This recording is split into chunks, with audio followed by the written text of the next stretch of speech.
All right.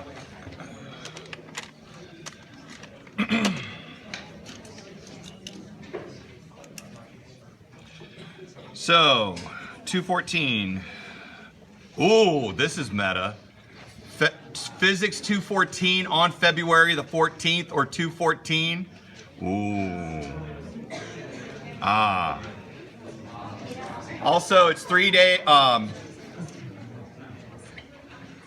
It's three days and 8 hours until the start of Ole Miss baseball 2017. Most likely, what's going to happen on Friday? I'll make the announcement probably on Thursday. The tutorials. What I'll do is I'll take the tutorial from last year and post it, and we'll just skip tutorials Friday because the game starts at 4. I plan on being there at 2.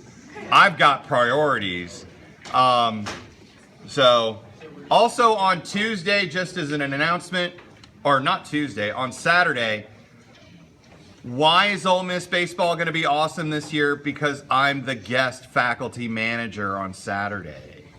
So baseball and me are tight. I'm going to give them a few pointers. We'll go to Omaha. It'll be epic.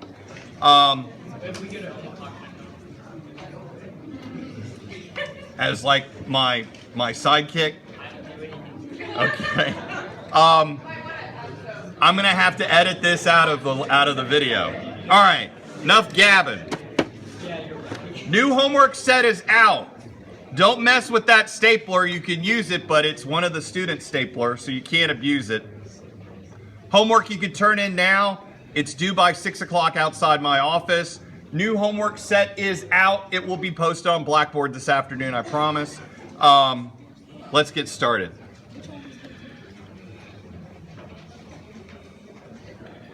In circuits, we've been introduced to several concepts. Ground, where you know the potential at that point is 0 volts. You know, you've seen this before. That's a resistor.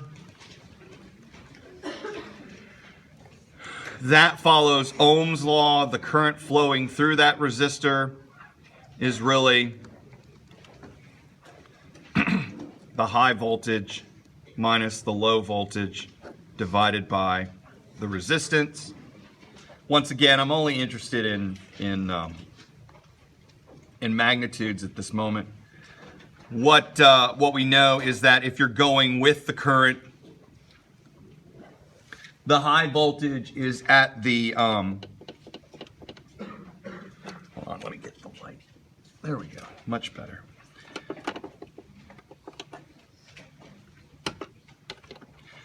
That the high voltage, if you're flowing with the current, is before you hit the resistor, and the low voltage is the voltage once you get by the resistor. Think of the resistor, I mean, the main thing that I'm going to be using is the fluid analogy. That think of a pipe, and I should get the picture and put it up. The tightness of this pipe is the resistance. The flow is the current, and then you have like the pressure being the voltage high and voltage low. I'll get the analogy, which is better, but think of it as like a pipe. The stronger the resistance, the tighter the pipe. If we've all studied, the tighter the pipe, the less fluid you can get through it at any time. So for stuff like this equation right here is very handy when it comes to the circuit problems that you've been doing all last week. If you know 3 of the 4 things, you can pick out the 4th. If you only know 2 out of the 4, don't bother and move on to another part of the problem where you can find 3 of 4. In these currents, the other equation that is quite handy is that if you end up at a intersection,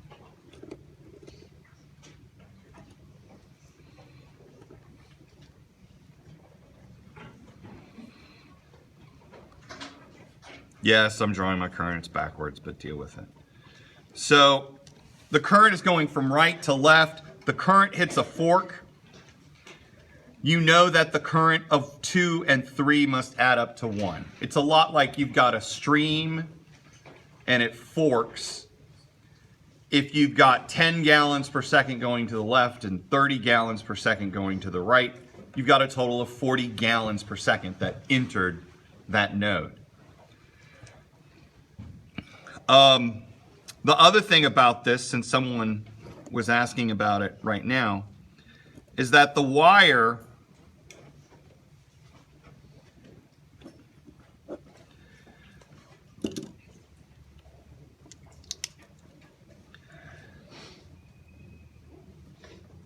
this wire in red, I know it's morning, it's 8 a.m. that the potential along the red wire is the same. And why is that? It doesn't go through a resistor, and if you go through a resistor, the potential changes.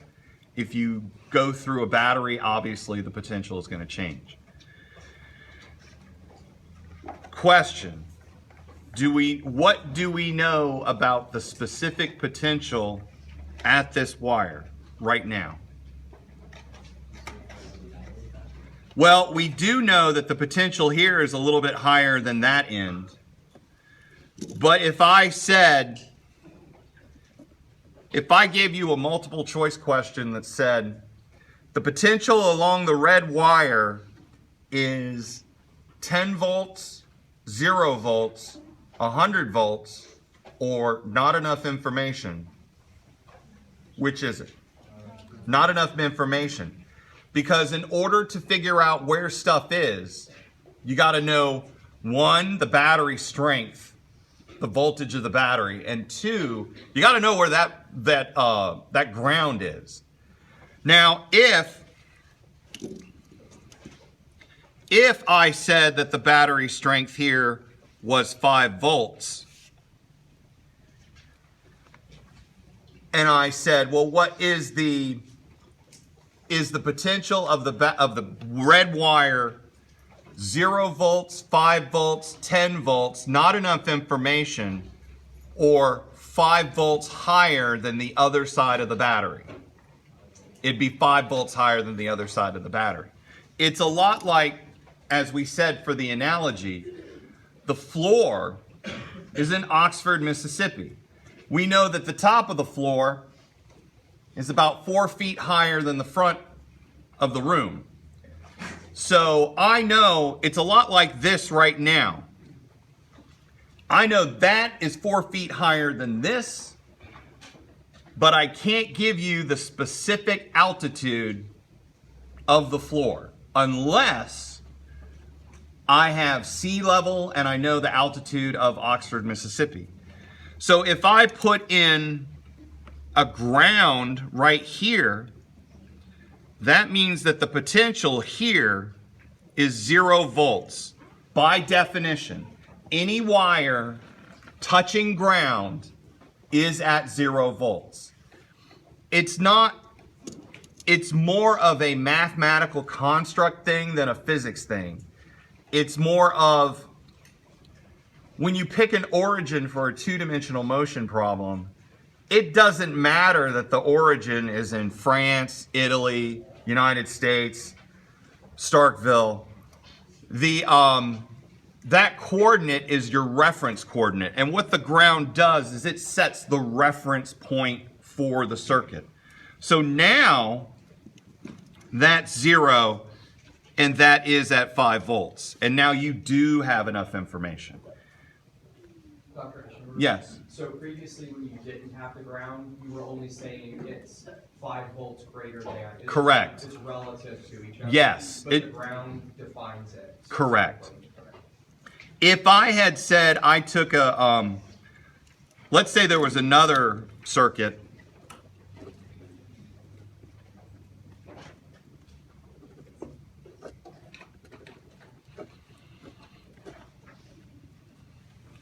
and I said that this point was, I get my voltmeter and it says that the potential at that point is 500 volts. Oh, wait, I need to change this back to a battery. It's 500 volts, then this wire here is 505 because it stepped through a battery. If you step through a battery,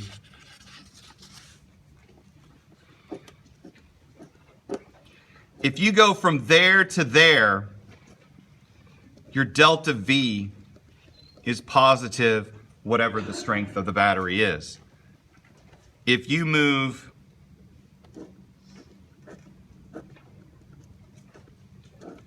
from there to there, your delta V is minus V.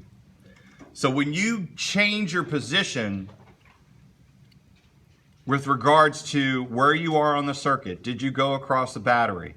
You've got to pay attention to which direction you're going. Negative to positive lead on a battery, you're going to increase potential. Positive to negative lead on the battery, you're going to go negative potential. Another lesson that is very important about circuits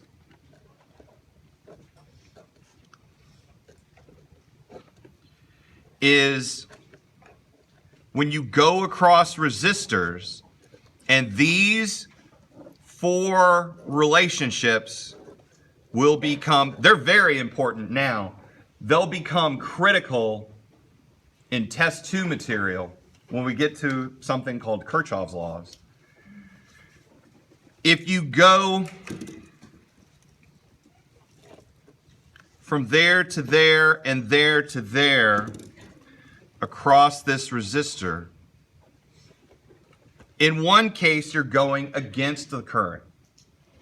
In this case, you're going against the current. When you're going with the current, think of it like you're going with the current down a waterfall. What happens? Your potential drops.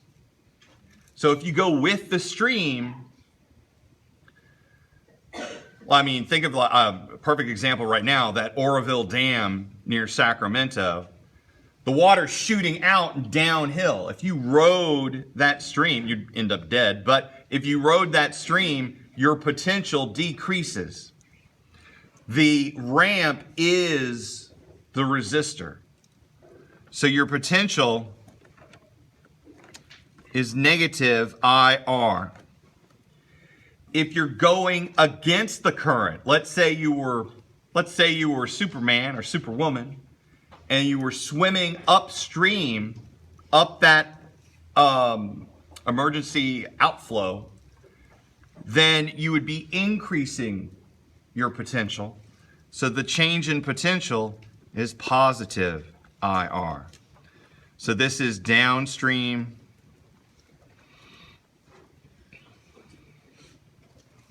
upstream. And one of the things that I have to ask, and so we've got to make an example of somebody in the room, just so that the best lesson is a burned hand. I'm not going to burn it, may scald it a little bit. So over here, question. You are performing the first one. You're going from a negative to a positive lead.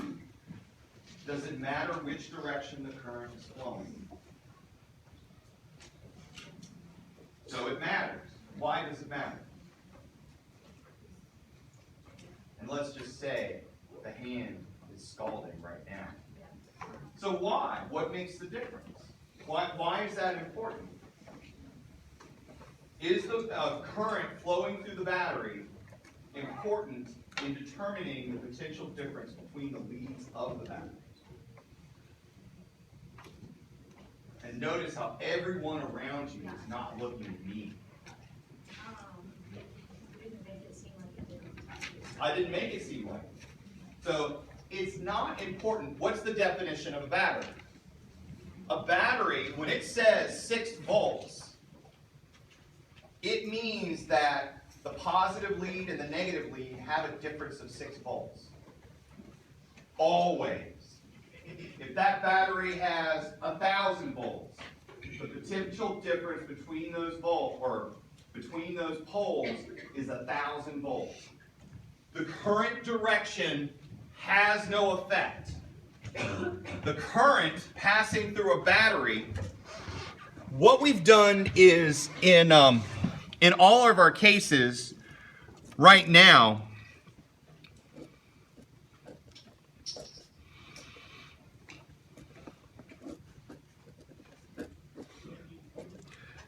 "10-volt battery, 10 ohm resistor," the current is 10 volts divided by 10, or 1 amp.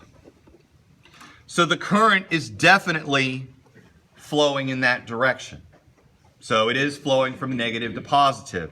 And if you were to step like that, it's a positive 10 potential difference.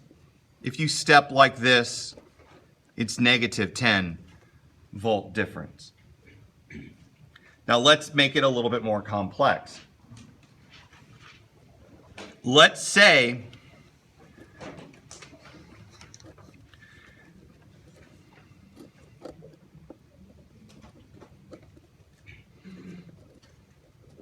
so we have our 10-volt battery and we have our 10 ohm battery, and what I'm going to do is take another battery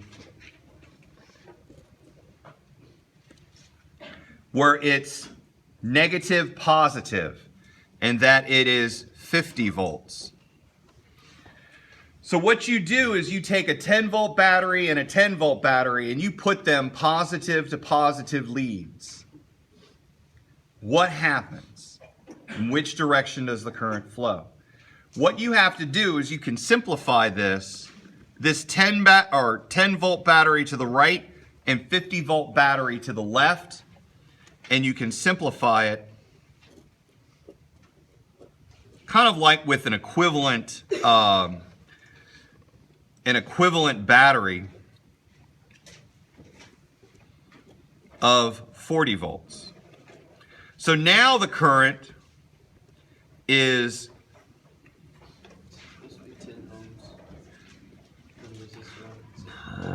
hold on, I looked at that and then I went nuts. I'm putting the battery. 10 ohms, 40 volts. Does that make you happy now? It does. Thank you. It makes me ecstatic.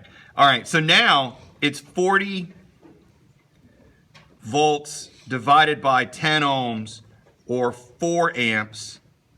And now the current, in this one, the current was running in a clockwise motion. Here, it's flowing in a counterclockwise motion, which means if it's flowing in a counterclockwise motion,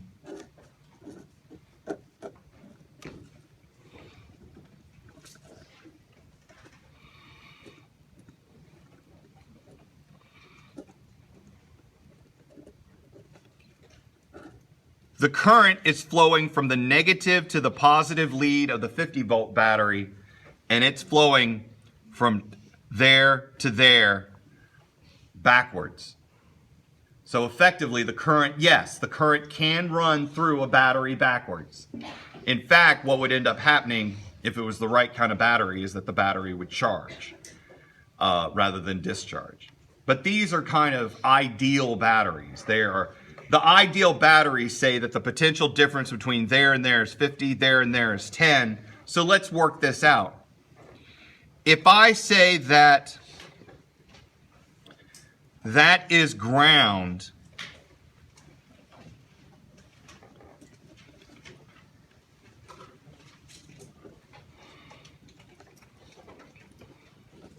and I have the 3 points, and by the way, on On the problem set, there was a problem where A and B points were not given. They were I fixed the graphic and posted it on Blackboard. So if you just want to take a look at it, I probably won't grade it or anything since it was so late to identify them. The quickest one that we can knock out is the voltage at A.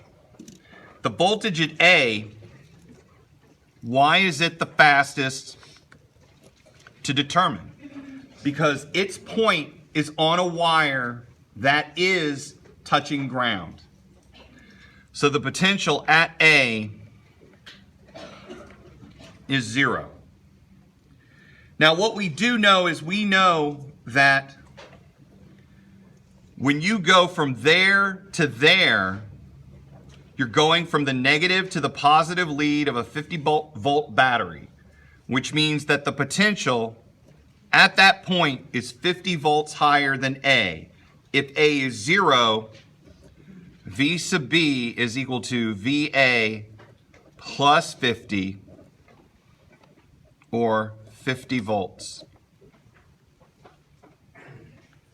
Now we're going from this point B to that point C. B to C, we're going from positive to negative leads. We're going down 10 volts. So VC is VB minus 10. So 50 minus 10 is 40 volts. And now,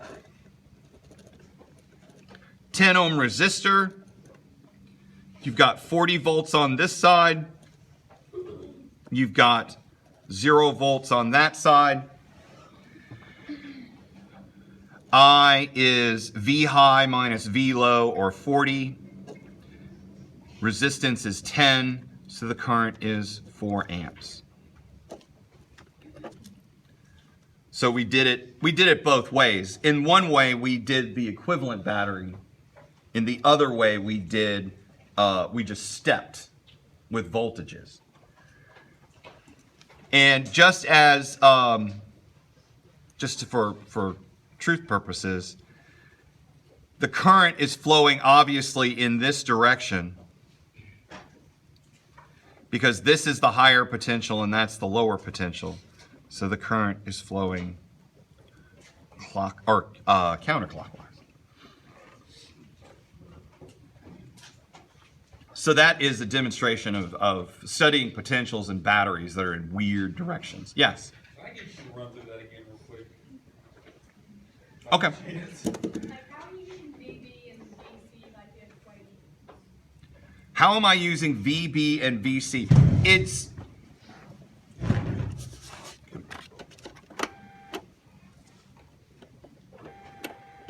whoa. All right.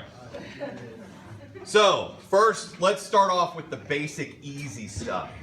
The potential. Who is the one that? All right, you. We're gonna have a conversation. Do you understand why the potential at A is 0? Yes, because of the ground. Because it's attached to ground.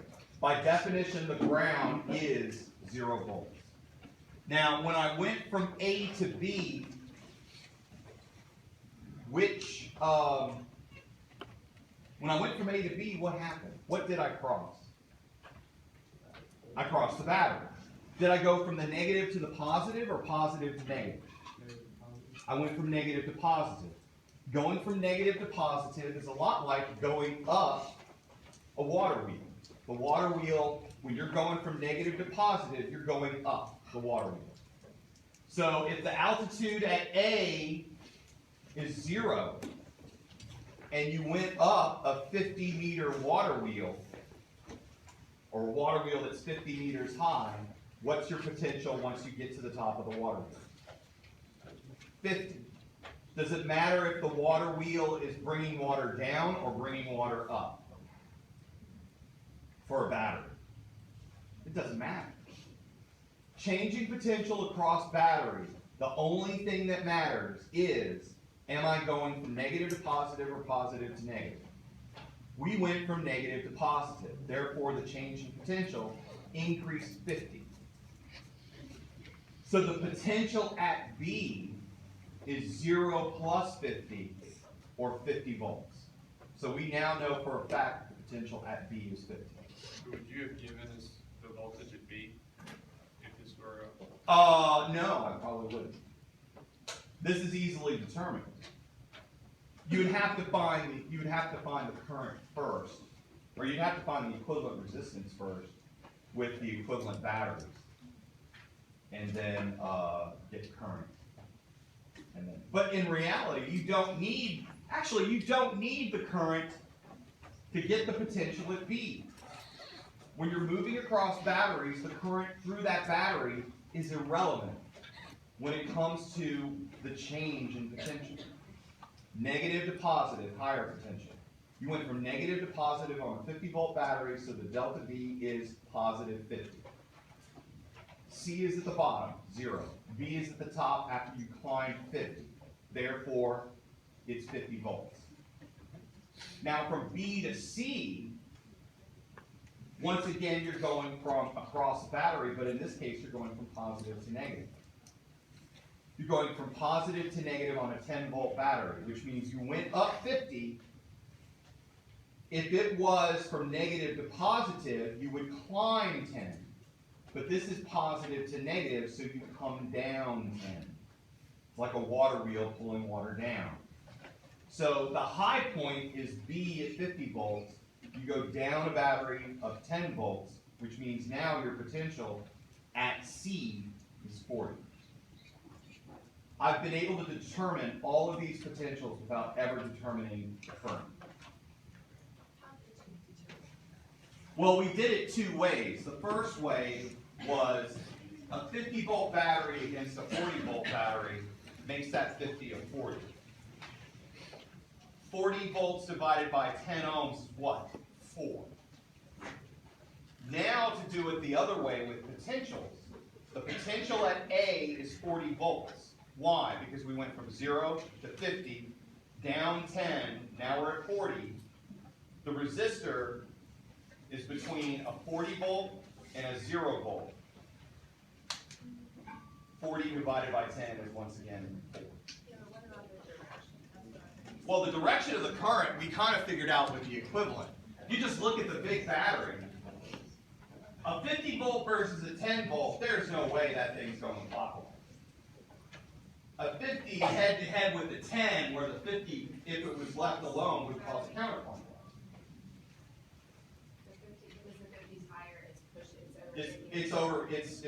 I call it the bully battery.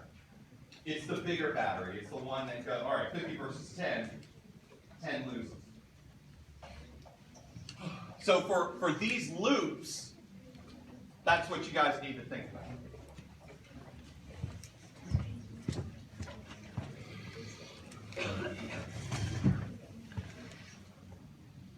All right, next. And we're still just introducing stuff. Now, we have dealt with voltmeters and ammeters. And you've dealt with voltmeters and ammeters because you've had, you've done the electric field lab last week. With voltmeters and ammeters, it's the same piece of equipment. Voltmeters determine delta V. Ammeters determine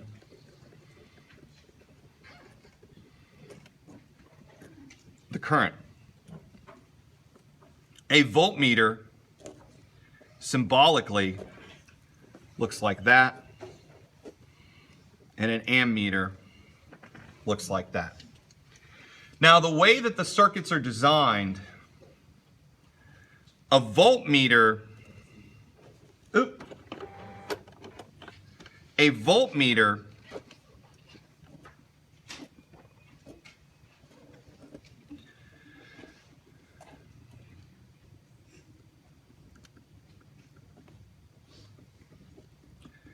voltmeters are in parallel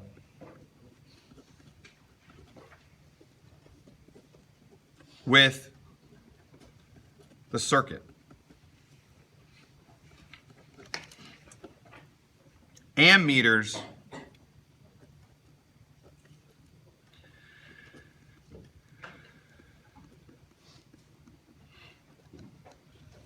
are in series with the circuit.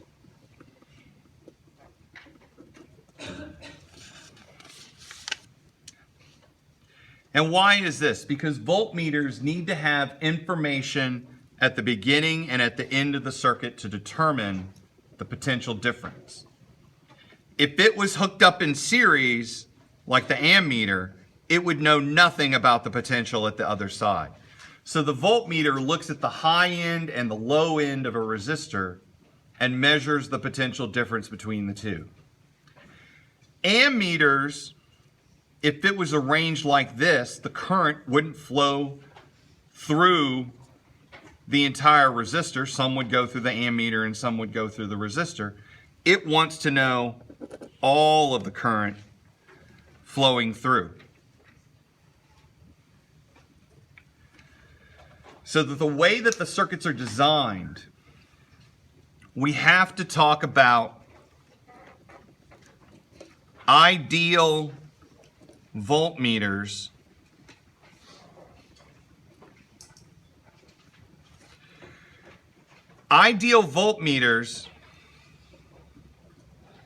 when you see a voltmeter, what you're really seeing is a piece of equipment with its own resistance. So really it should be written like this. In fact, the ideal voltmeters and the non-ideal voltmeters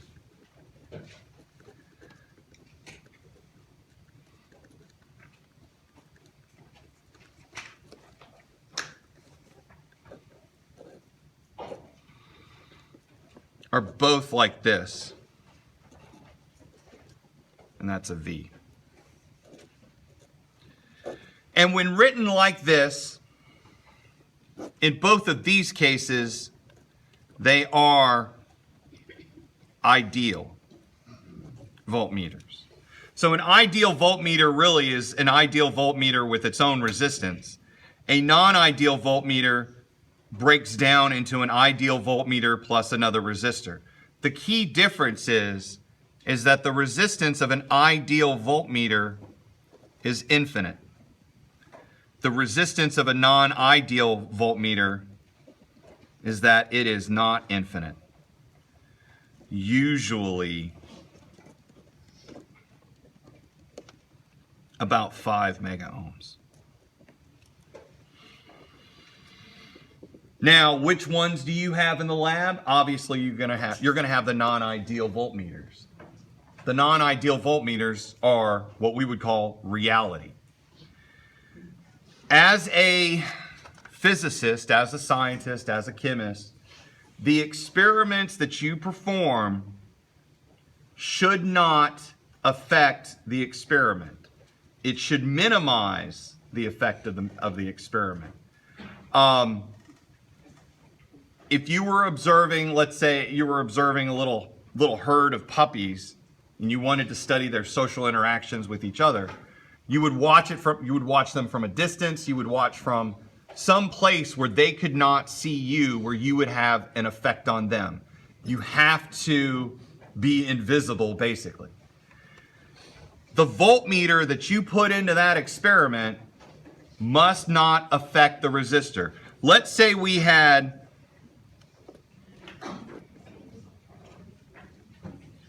a resistor of 5 mega ohms.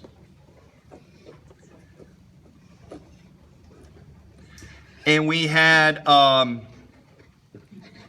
actually 5 mega ohms is not that, it's this. And we had a battery, let's say it was a big battery, of 5 megavolts.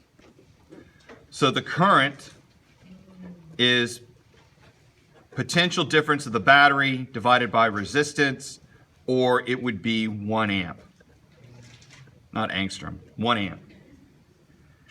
But let's say we put a non-ideal battery to observe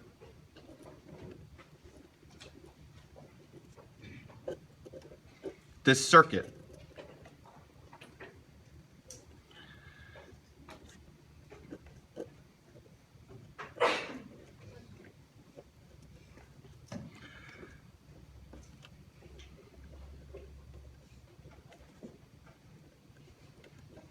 In the previous circuit, the equivalent resistance was 5 mega ohms. A battery of 5 megavolts divided by an equivalent resistance of 5 mega ohms will give you 1 amp. Voltmeters are placed in parallel with their circuits. So you hook it up on the front end and the back end of the resistor. That makes the voltmeter in parallel. That makes the 5 mega ohm resistor of the voltmeter in parallel with the 5 mega ohm resistor of the circuit. So the equivalent resistance is now 1 over 5 plus 1 over 5 inverted. And that will give us our answer in 0.2, 0.4, 5 halves, I think. 5 halves mega ohms. So the equivalent resistance of this circuit is 5.5, or not 5 mega ohms, it's 5 halves mega ohms. It's 2.5 mega ohms. And now the current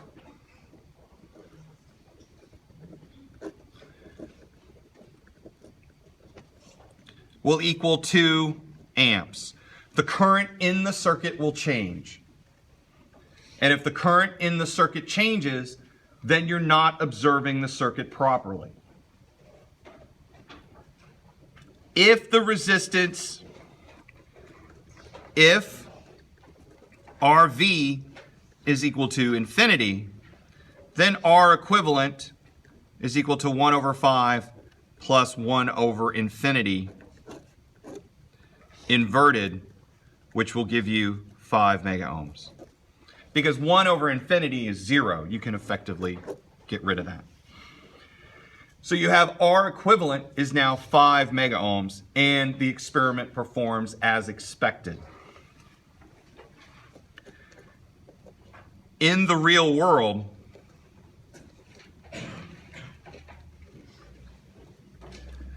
ideal voltmeters do not exist. It's impossible to get them. But what we can do, we can make the voltmeters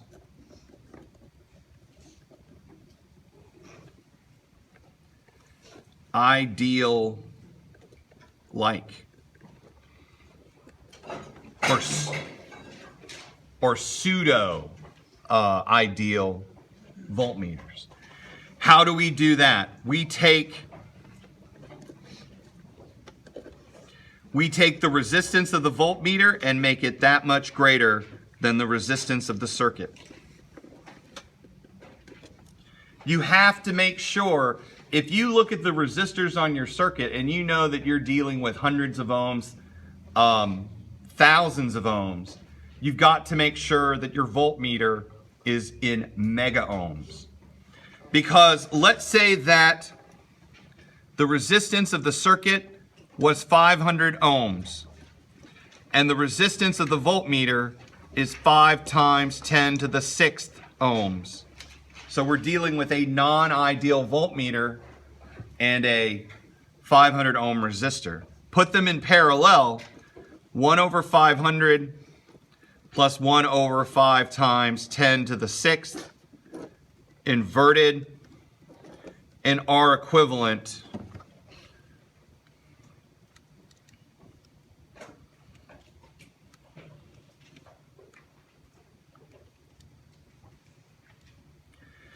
is 499.95 ohms, which is an effective change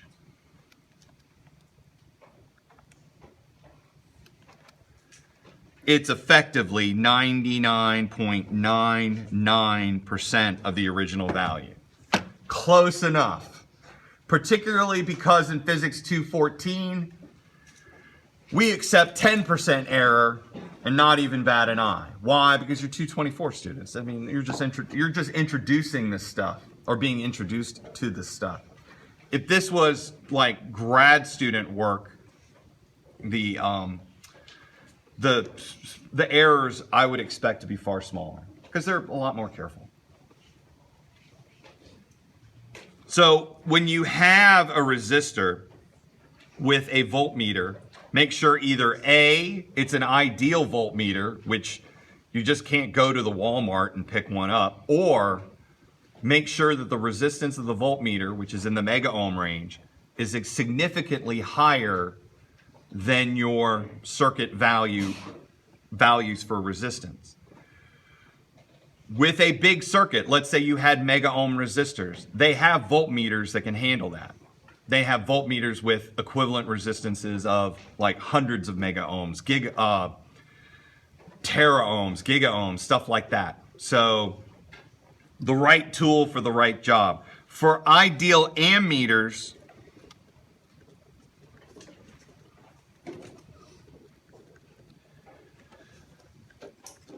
that ammeter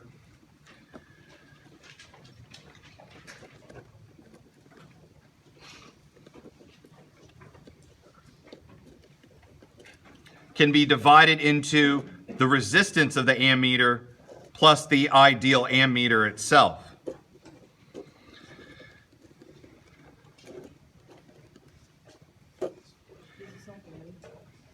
Excuse me? Is like, are we moving to a new, I can't hear you. are we moving to like a new? Yeah, we're moving to a new topic. So any questions about the ideal voltmeter, non-ideal?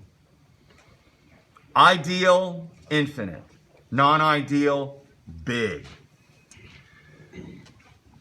For an ideal ammeter, the ammeter is hooked up to the resistance of the circuit in series.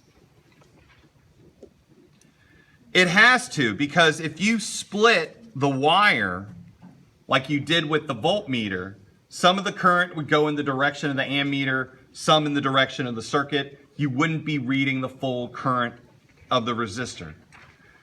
So what is done is that they're placed in series, and R equivalent is equal to R of the ammeter plus R of the circuit.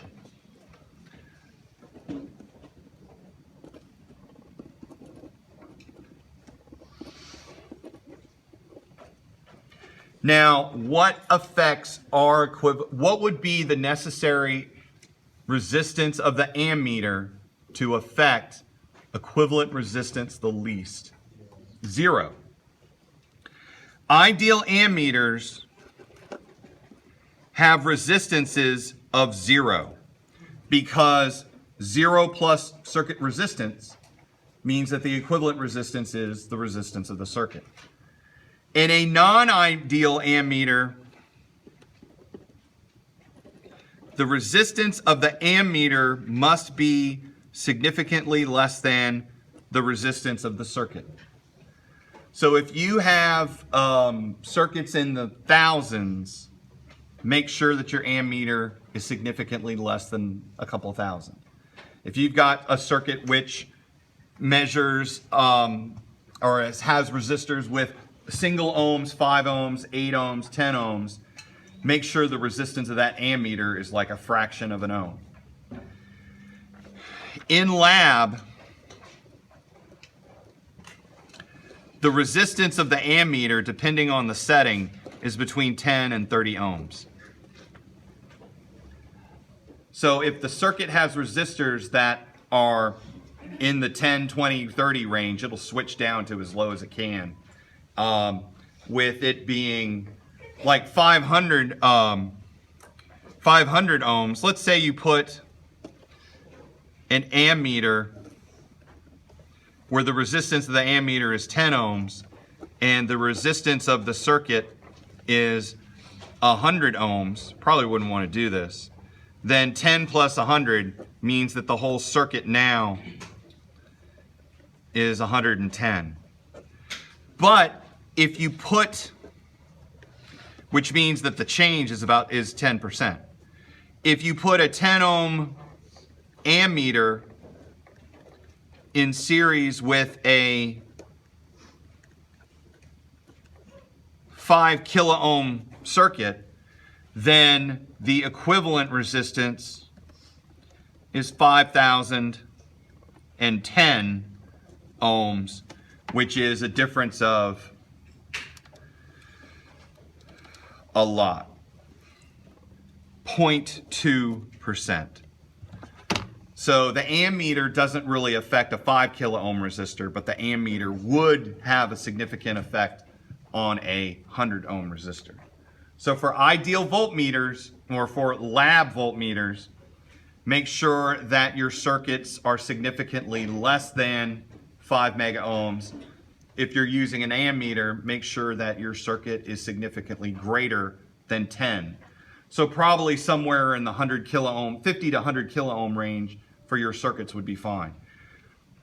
What's going to happen is that you're going to study series. It's Ohm's law this week, right? So you're going to be studying parallel circuits, series circuits, and plot stuff out and see how those voltmeters change and ammeters change your readings. It's a whole study on ideal and non-ideal resistors, or non-ideal voltmeters and ammeters.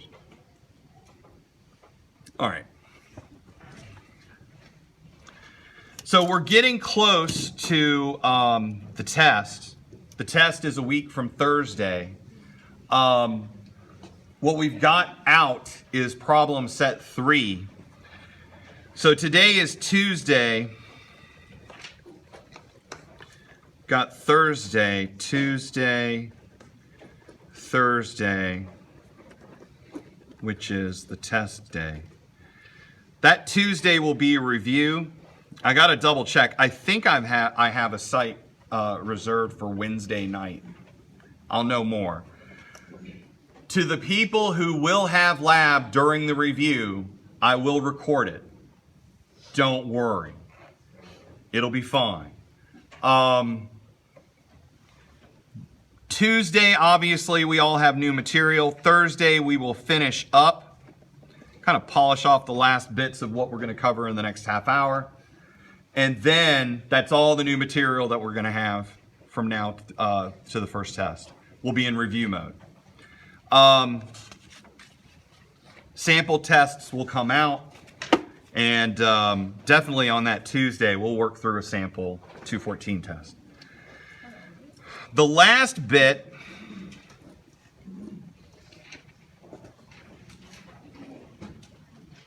is we need to introduce the idea, or reintroduce the idea of a capacitor, where the battery has two lines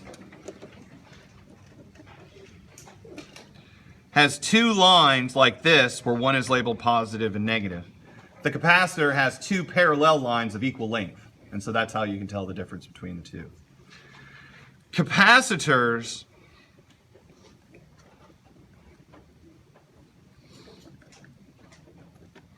or simple capacitors are two conducting plates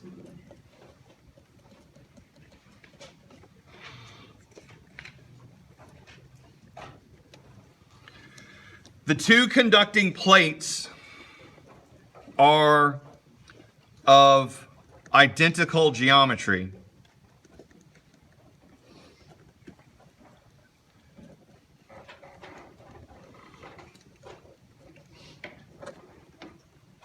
So these plates are of identical geometry, which means both will be circular, both will be square, both will be rectangular. In terms of their dimensions, they'll be identical. And capacitors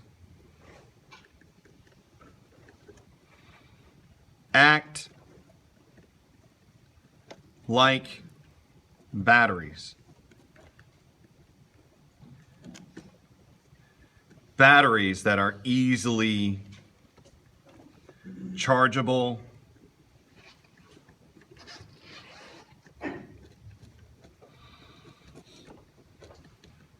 and dischargeable.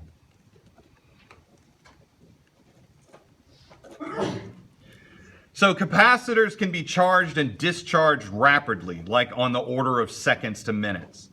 The batteries that we're using in Physics 214 and in the lab, effectively, they run forever.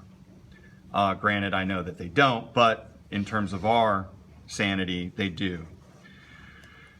When you have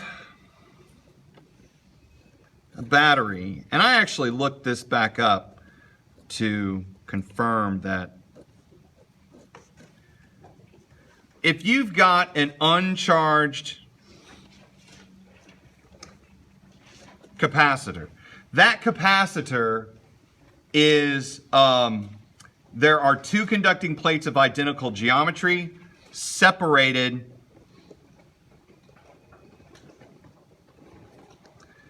by a distance. If you've got an uncharged capacitor, what happens is that both plates have an equal number of electrons and protons. When that battery kicks in, it does what it's supposed to do. It starts forcing electrons, or actually, the current goes this way and the electrons flow that way. And electrons start piling up on this end. The battery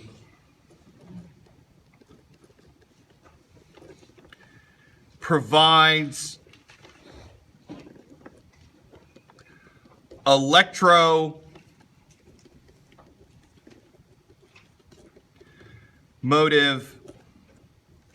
force. Now, what is electromotive force? Think of it kind of like the way I've been trying to think about, sort of like a vacuum pump.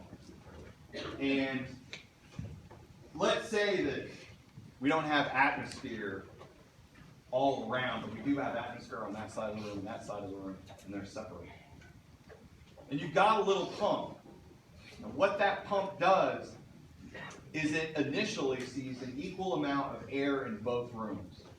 So what that pump does is it starts sucking air out of that region and start putting air in that region. But what happens when you move air from one room to another? That pressure decreases, that pressure increases. But it's a really good pump, so it keeps pumping. Pumps air out of that area, pumps air in of that area. That one still decreases, that one increases. Now, eventually, like if you put an air pump like on a tire or something, the pressure in the tire increases and keeps on increasing until that pump goes, I'm having a little trouble here. I'm dealing with a lot of pressure on this side because they hate their electrons. They hate each other. And they also see the fact that there's a deficit of electrons on that side. So those electrons go, I really want back. I am angry at this machine. How dare it not let us move? But the machine now has to keep that air moving to that side and then that air from coming back. And eventually that pump will just sit there and go, I've had enough. All I can do is just maintain this difference. Initially, when the pressures are equal, you can think of the capacitor as uncharged. When the pressure difference is great enough that the engine goes, I've had enough, that's when it's charged. When the potential difference gets to the point where the capacitor goes, or the battery goes, I can't take this anymore, that's when it's charged. So that's the first gen iteration of my explanation for how capacitors work. Come back in 5 years, I'll have it perfected. But that's how I see it. Now, which is really interesting because you go, well, this is a circuit, right? I'm like, yeah. There's no wire here, right? Nope. So you're telling me that no current passes through the capacitor. So there's no current passing through the capacitor? Correct. No current actually passes through. Why? Because it's a vacuum.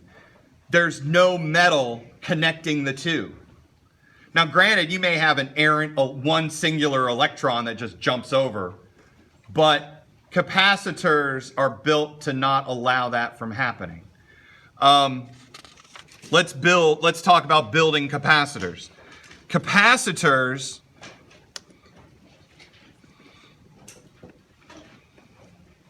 the equation that you use is this. A is the area. So let's say we have two square plates separated by distance d. The area of the plate is 1/100th of a square meter. The distance between the plates is 5 millimeters.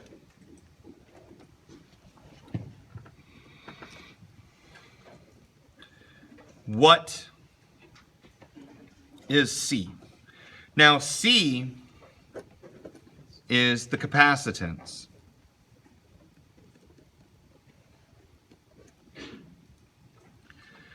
The capacitance units is F, and F stands for farads. So that is the unit of capacitance. This is a constant, and it's called the permittive, one T or two T's? Two T's. Permittivity. Now, if I could barely spell it, I don't expect you guys to know the number. I don't know the number. That's why I'm a physicist. I can look this stuff up. It's actually I'm getting almost good enough to memorize it. 8.85 times 10 to the negative 12th Coulomb squared Newton per meter squared. Will you be given that number on the test? Yes. Oh my goodness. What monster would do that? Chemistry professors, that's it. So we've got the distance, the area, the constant. Let's figure out the capacitance of this capacitor. So C is equal to 8.85 times 10 to the negative 12. Area is 0.01. And D is 5 times 10 to the negative 3.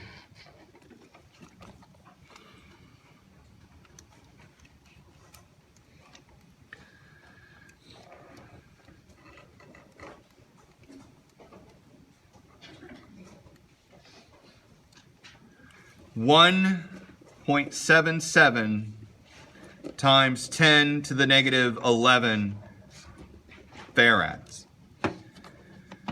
What is the area measuring? The area of one plate. And actually, that's a good question. A is the area of a single plate. Now, technically, it doesn't have to be identical areas, but if it was unidentical areas, I would have to use the faint at heart, cover your ears. I'd have to use calculus. And I know. So what this equation is the physics 214 version of the equation, which assumes that the areas are identical. So when you say identical geometry, you just mean identical shape, like identical shape and identical area size. Square to square, 1 square meter. Circle to circle, 1 square meter. I don't want to mess with, at worst, it'll be, you've got a capacitor with circular plates of radius 0.1 meter. So now you know that the area is pi 0.1 squared. And that's probably as complex as it's going to get.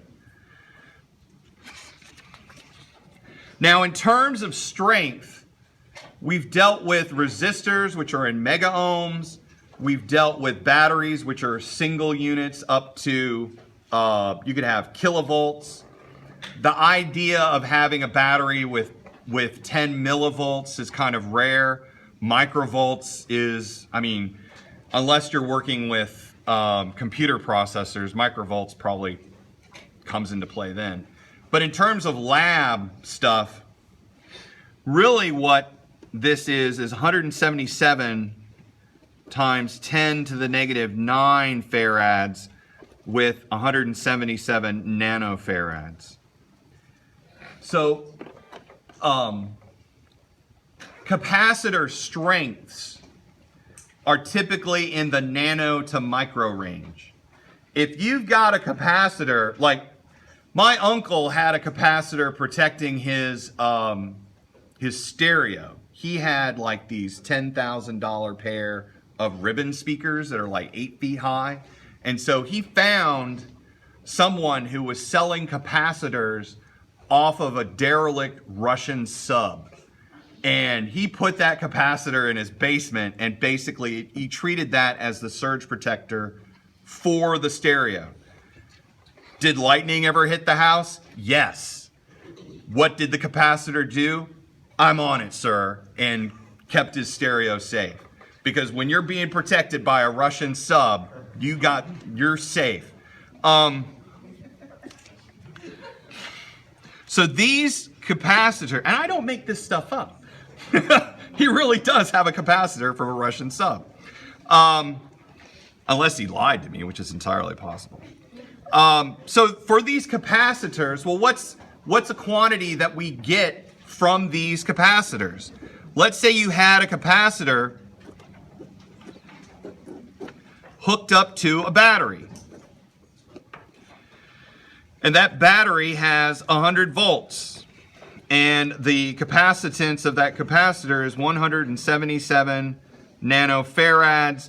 And we're going to put a 10 mega ohm resistor into that situation. Well, after a time, and I'm watching the clock. We got 11 minutes. I'm trying to be done in 6. What happens is the plates start charging. And initially, you do have a current, or let's say not after a time, but immediately.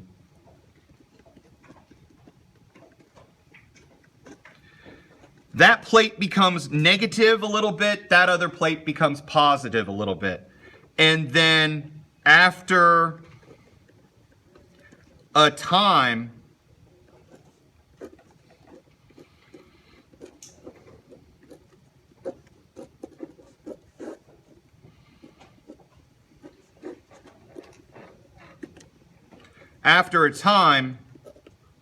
the capacitors have, it's really positive on one side, it's really negative on another.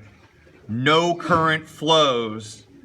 It's a lot like the battery just said, all I can do is keep the charge on that side and that side the same. Anything more, it would overwhelm me. So now this capacitor is fully charged.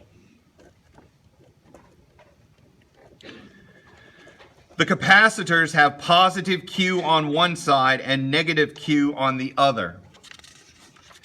A charge of so many coulombs. This Q is equal to CV. That the charge, a positive charge is on that side, a negative Q is on that side, and the magnitude is CV. So this becomes, let's use 100 volts. So capacitance is 177 nanofarads, or 1.77 times 10 to the negative 9. The battery is 100. So 1.77 times 10 to the negative 7, which means 17.7 nanocoulombs of charge. So there's positive 17.7 on one side, there's negative 17.7 on the other. And you get it from that. The what I'm going to do right now is on the tutorial, I think I do the derivations. Not always, but a good portion of the time, you're going to have situations where you have parallel capacitors and series capacitors. And what I'll probably do is I'll find the derivation on the video and post it. Yes? 10 to the negative 9 times 100 is 10 to the negative 7. Yeah, but you put in a decimal. So. Oh. So you're saying it should be 177 nanocoulomb. No. We started out with a 177 nanocoulomb. Should actually. Oh. All right, hold on. 177 nanofarads is 1.77 times 10 to the negative 7. Calculator person, right or wrong? Yes, just make it -5. So it should be -5, which means it's 17.7 microcoulombs. Very good.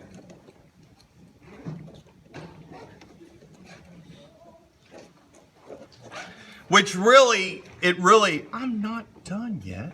I see people putting stuff in bags. So lesson, I'd probably keep this all in scientific notation until the very end. Because if you're gunslinging it and you're changing from nano to scientific in the middle, mistakes happen. For parallel capacitors, the equivalent capacitance is the sum. Capacitors in parallel act exactly like resistors in series. There are reasons why. Those will be posted on the video. For capacitors in series, the equivalent capacitors are like resistors in parallel. So if you have, this is really, once I finish this and explain it, we're done.